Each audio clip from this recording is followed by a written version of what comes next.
दोस्तों नमस्कार। दोस्तों आपका बहुत बहुत स्वागत है आपके अपने यूट्यूब चैनल पे। दोस्तों आज के इस वीडियो में हम लोग बात करेंगे कि जो 12वां द्विपक्षीय वेतन समझौता बैंकों में लागू होने वाला है, उसमें क्लरिकल स्टाफ यूनियन द्वारा आईबीए के सामने क्या डिमांड रखी गई है, उस बारे में हम लोग बात करेंगे। तो दोस्तों वीडियो स्टार्ट करने से पहले आपसे निवेदन है कि अभी तक आपने हमारे चैनल को सब्सक्राइब नहीं किया है तो कृपया हमारे चैनल को सब्सक्राइब कर लें, ताकि बैंकिंग सेटलमेंट संबंधी न्यूज़ आप तक जल्द से जल्द पहुंच सकें। दोस्तों क्लरिकल स्टाफ यूनियन द्वारा आईबीए के सामने टोटल 29 पॉइंट है, ये डिमांड रखी गई थी जो आपकी स्क्रीन पे दिखाई दे रही है। इनमें से हम लोग क्या है कि 10 डिमांड है, उनके बारे में हम लोग पहले देख चुके हैं। यह तीसरा पार्ट है। अगर आपको पहले 2 पार्ट देखने हैं तो उनका लिंक मैं डिस्क्रिप्शन में डाल दूंगा। अब हम लोग वीडियो स्टार्ट करते हैं और जो 11 नंबर पॉइंट है उससे आगे हम लोग बात करते हैं कि 11 नंबर पॉइंट में यूनियन ने क्या डिमांड रखी है। दोस्तों आधा 11वां पॉइंट है वो हमने डिस्कस कर लिया था। अब बात करते हैं पारिवारिक पेंशन से। तो इसमें पहली बात ये कही गई है कि मासिक पारिवारिक पेंशन है, उसकी निचली सीमा है वो आपको निश्चित करनी है कि भाई इससे नीचे हम लोग पेंशन नहीं देंगे। दूसरा है 10 वर्ष तक या 70 वर्ष की आयु, इनमें से जो पहले हो पारिवारिक पेंशन को पूर्ण रूप से पूरी पेंशन है वो आपको देनी है। अगला पॉइंट कहा गया है कि कोई अविवाहित या विधवा पुत्रियां हैं उनको आपको जीवन पर्यंत पेंशन है का भुगतान करना है, और अगर यह दोनों नहीं है और पति पत्नी भी मर गए हैं तो उनके माता पिता यानी जो हमारा एम्प्लॉय था उसके मदर फादर को भी आपको पेंशन देनी है जब तक वो जीवित रहते हैं। और जो पेंशन का भुगतान है वो 3 महीने के अंदर अंदर शुरू हो जाना चाहिए। अब बात करते हैं 12वां नंबर पॉइंट बोनस।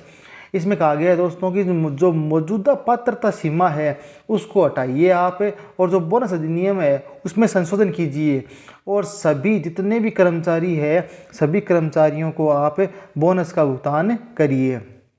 अब पॉइंट नंबर 13 इसमें है कंपनसेशन अनुकंपा नौकरी। इसमें ये कहा गया है कि कर्मचारी है उनके परिवार के सदस्यों को अनुकंपा नियुक्ति देनी चाहिए। अगर वो कब देनी चाहिए? अगर वो सर्विस के अंदर सर्विस में रहते हुए सेवा करते हुए मर जाते हैं। और इसमें क्या है, कोई फिक्स सीमा नहीं होनी चाहिए कि भाई हम लोग इतनी नियुक्तियां देंगे, जितने कर्मचारी की डेथ हुई है उनको आपको ज्वाइनिंग है वो देनी है। और कोविड-19 के दौरान जो मृत कर्मचारी है उनके आवेदन पर किसी प्रकार का प्रतिबंध नहीं लगाकर उनको जल्द से जल्द नौकरी है वो आप दीजिए। अब बात करते हैं पॉइंट नंबर 14 की, जिसमें फैमिली की डेफिनेशन दे रखी है। तो दोस्तों अगर आप हॉस्पिटलाइजेशन होते हैं हो या लीव फेयर कंस्ट्रक्शन होते हैं तो उसमें फैमिली की डेफिनेशन में क्या कहा गया है, इसमें ये कहा गया है कि अगर 25 साल तक का भाई है जो आप पर पूर्ण तरह डिपेंड है वो भी फैमिली में शामिल हो सकता है, लेकिन उसकी उम्र 25 साल से ज़्यादा नहीं होनी चाहिए। 15 नंबर पॉइंट उसमें जो आपके ऊपर डिपेंडेंट है उसके इनकम के बारे में कहा गया है। पहले इनकम 12,000 रुपये थी जिसे बढ़ाकर 25,000 रुपये पर मंथ कर दिया गया है। और हाँ, पेंशनर के मामले के अंदर जो इनकम क्राइटेरिया है उसे हटाना है। Point number 16 loan and advance. इसमें पहले ये कहा गया है कि 1 महीने का फिक्स्ड एडवांस है वो इंटरेस्ट फ्री देना चाहिए, मोस्टली बैंकें दे रही है, ठीक है, और वो भी ग्रोस सैलरी देनी है फिक्स्ड एडवांस के रूप में, आपको नेट सैलरी नहीं देनी है। अगला पॉइंट में कहा गया है कि जो स्टाफ है उनके बच्चों के लिए एजुकेशन लोन है वो कंसेक्शन रेट के ऊपर एजुकेशन लोन है वो प्रोवाइड करवाना चाहिए। अगले पॉइंट में कहा गया है अगर किसी स्टाफ ने हाउस लोन ले रखा है और उसकी डेथ हो जाती है तो पूरे हाउस लोन को माफ़ कर देना चाहिए। इसके लिए इंश्योरेंस प्रीमियम है वो बैंक के द्वारा भरा जाए। अगला पॉइंट कहा गया है कि हाउस लोन के अंदर जो इनकम जो लिमिट है अभी वो धीरे धीरे बढ़ानी चाहिए। स्टाफ मेंबर के लिए वो लिमिट है वो उसको थोड़ा सा बढ़ा देना चाहिए। आगे दे रखा है आउटसोर्सिंग के बारे में बता रखा है। तो इसमें ये कहा गया है कि जितने भी टाइप की बैंक के अंदर आउटसोर्सिंग हो रही है उन सबको तुरंत विड्रॉल कर लेना चाहिए, ठीक है।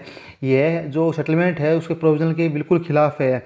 इसके अलावा ये कहा गया है कि जितने भी टेम्परेरी कॉन्ट्रैक्टर कैजुअल वर्कर है उन सबको वहाँ से हटा देना चाहिए, क्योंकि दोस्तों कॉन्ट्रैक्टर वर्कर होता है उनको कम पैसा मिलता है, और ये बैंक क्या बोलती है कि इक्वल पे मिलना चाहिए फॉर इक्वल वर्क, क्योंकि यह जो ऑनरेबल सुप्रीम कोर्ट है उनका आदेश है तो उसका पालन करना चाहिए। इसलिए जो आउटसोर्सिंग है इसको हटाना चाहिए। नीचे दे रखा है ऑल बिजनेस कोरस्पोंडेंस, जितने भी बिजनेस कोरस्पोंडेंस हैं उनको हटा देना चाहिए और उनकी जगह परमानेंट एम्प्लॉय है वो रिक्रूटमेंट करनी चाहिए। पॉइंट नंबर 18 है वॉलेंट्री सेशन फ्रॉम सर्विस। तो इसमें ये कहा गया है कि इन लोगों को क्या करना चाहिए, इन लोगों को एक मौका देना चाहिए कि ये लोग कोर्ट के अंदर अपना केस है वो लड़ सके। पहली बात तो ये है। दूसरा, इनकी जो पेंशन है वो चालू कर देनी चाहिए और उनको पेंशन सेंक्शन करनी चाहिए। ये 18 नंबर पॉइंट के अंदर कहा गया है। 19 नंबर पॉइंट है उसमें पार्ट टाइम एम्प्लॉय के बारे में बात की गई है। इसमें ये कहा गया है कि जितने भी टाइप के पार्ट टाइम स्वीपर है, सफाई कर्मचारी है, उन सबको आपको फुल टाइम स्वीपर करना है इनको, यानी इनको परमानेंट कर देना है। और जो 1/5/2010 से पहले लगे हुए हैं उनको आप एनपीएस के अंदर कवर नहीं करना है, उनको जो पेंशन रेगुलेटरी है उसके अंदर आपको कवर करना है। अब पॉइंट नंबर 20 दे रखा है रिटायर एम्प्लॉयज़ के बारे में। उनको कहा गया है कि जो रिटायर कर्मचारी है उनको भी आपको एलएफसी रिमबर्समेंट है वो उनको देना है। इसके अलावा उनको इंटरेस्ट फ्री फेस्टिवल एडवांस है वो सभी बैंकों के द्वारा दिया जाना चाहिए। आगे दे रखा है फ्री एनुअल हेल्थ चेकअप, इनको फ्री एनुअल हेल्थ चेकअप है उनकी सुविधा देनी चाहिए। इसके अलावा इनका मेडिकल इंश्योरेंस प्रीमियम है रिटायर कर्मचारियों का वो भी बैंक के द्वारा बोर्न किया जाए। कब तक? मैक्सिमम 3 साल तक इनको जो आप बैंक के द्वारा है वो वहन करना चाहिए। अब पॉइंट नंबर 21 दे रखा है उसमें क्या इस डिमांड की गई है यूनियन द्वारा कि एक्सपेंसेस ठीक है कब ऑन ट्रांसफ़र। तो इसमें कहा गया है कि जब ट्रांसफ़र होता है तो ट्रांसपोर्टेशन चार्ज है वो बैंक के द्वारा फुल, किसी मोड में अगर बंदा आता है तो बैंक के द्वारा फुल रिम्बर्स किया जाना चाहिए। पैकेजिंग चार्ज है वो भी देना चाहिए, और 6 दिन का होटल एकोमोडेशन का और 6 दिन का होल्टिंग है वो ट्रांसफ़र के अंदर एक एम्प्लॉय को देना चाहिए, जो कि अभी उनको सुविधा मिल रही है, ऑफिसर को मिल रही है, क्लरिकल को अभी ये सुविधा नहीं मिल रही है। Travelling expenses and joining time है उसको अलाउ करना चाहिए बैंक को। रोड ट्रांसपोर्टेशन चार्ज है वो भी इनको रिवाइज करना चाहिए, जो 8 रुपये है उसको बढ़ा के 15 रुपये है वो करना चाहिए। इसके अलावा अदर सजेशन है वो भी दे रखे हैं। पर्सनल ड्राइवर है उनको आपको रेगुलर करना है। इसके अलावा जितनी भी वैकेंसी है कि वैकेंसी बैंकों में है, क्यों बैंक ने रिटायरमेंट कर दिए हैं, कई एम्प्लॉय की डेथ हो गई है, कई ने रिजेक्शन दे दिया है, कई प्रमोशन हो गए हैं, तो उन सब की जगह है आपको नए क्लरिकल है वो भर्ती करने हैं। तो यहाँ तक हमने 22 नंबर पॉइंट देख लिया है। इसके अलावा ये कहा गया है कि जहाँ जिस भी ब्रांच के अंदर ऑफिस के अंदर वुमेन कार्य कर रही है उनके लिए वहाँ पे सेपरेट बाथरूम की व्यवस्था होनी चाहिए। आगे कह रखा है कि सभी बैंकों के अंदर सभी राज्यों में 1 मई को और 8 मार्च को छुट्टी होनी चाहिए, क्योंकि 8 मार्च को इंटरनेशनल वुमेन डे है और 1 मार्च को इंटरनेशनल वर्कर डे है, तो इनके रिस्पेक्ट में छुट्टी होनी चाहिए। पॉइंट नंबर 23 है इसमें कहा गया है फिजिकल चैलेंज एम्प्लॉय के बारे में बात की गई है। इन्हें कहा गया है कि गवर्नमेंट की गाइडलाइन के हिसाब से इनका जो रोटेशन है ट्रांसफ़र है वो गवर्नमेंट की गाइडलाइन के हिसाब से होना चाहिए।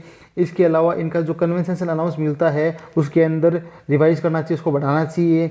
इनको 25 दिन की CL है वो सेंक्शन करनी चाहिए। एक आ गया है फिजिकल चैलेंज पर्सन के बारे में। 24 नंबर में एक्स सर्विसमैन एम्प्लॉय है उनके बारे में बात की गई है। 25 नंबर में स्टाफ वेलफेयर स्कीम के बारे में बात की गई है। 26 नंबर में ये जो अपना PLI है उसके बारे में बात कर रखी है। 27 नंबर, 28 नंबर, 29 नंबर ये सारे पॉइंट है। तो ये हमने जितनी भी डिमांड हमारी यूनियन ने, क्लरिकल यूनियन ने IB के सामने की है, ये सारे हम लोगों ने यहाँ पे देख लिए हैं। अब दोस्तों आप मुझे कमेंट बॉक्स में ये लिख के बताओ कि कौन कौन सी डिमांड है वो हमें और करनी चाहिए, ठीक है, जो इन लोगों ने यहाँ पे की नहीं है और आपको लगता है कि ये चीज़ होनी चाहिए। दोस्तों लास्ट में 29 नंबर में ये कहा गया है कि ये जो सेटलमेंट है वो 1/11/2022 से लागू होगा और ये 5 साल के लिए प्रभावी होगा। तो दोस्तों ये था अपना आज का वीडियो। अगर आपको वीडियो अच्छा लगा है तो वीडियो को लाइक कीजिए, चैनल को सब्सक्राइब कीजिए, और जो मैंने कहा है ना आपको कमेंट में लिख के बताइए कि ये चीज़ है बैंक में लागू और होनी चाहिए। धन्यवाद दोस्तों।